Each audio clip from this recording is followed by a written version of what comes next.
Bahan dengan batik tulis harus ada kain putih, pensil, penghapus, kompor listrik, canting, lilin panas, dan tinta.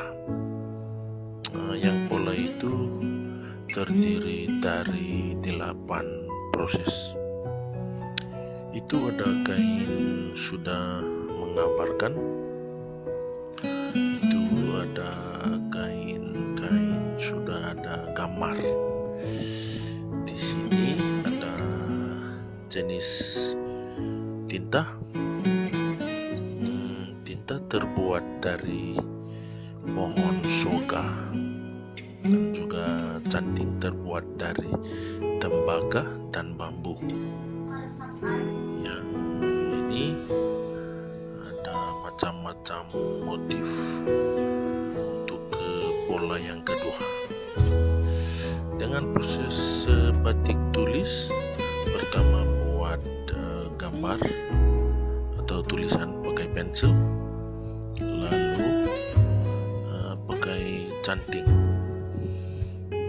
tambahkan tulisan sudah ada di dalam kain, di dalam canting ada lilin panas.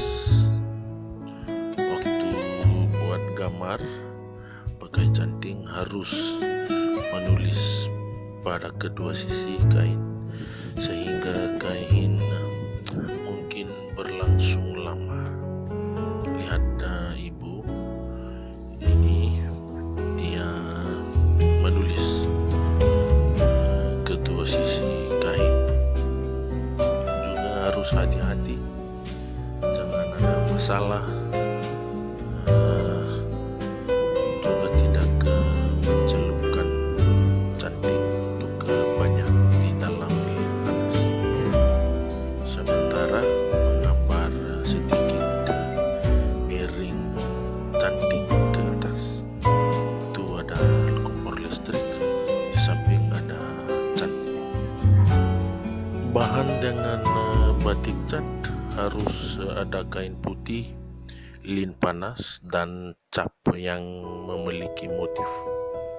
Sekitar 3.000 motif di tempat itu.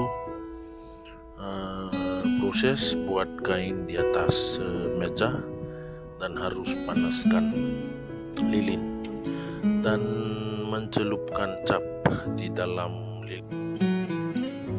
Angkat cap jauh dari lilin panas dan letakkan di kain putih sekitar 5 detik dan angkat. Bisa ulangi proses sampai selesai seluruh kain. Di situ saya masuk proses buat batik.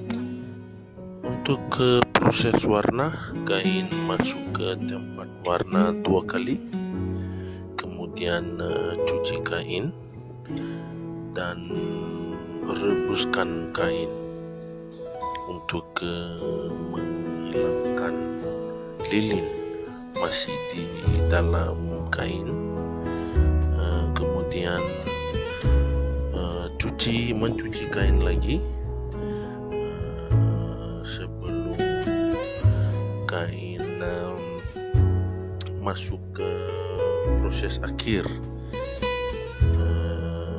untuk menyetrika kain. Sampai di sini sudah ada batik.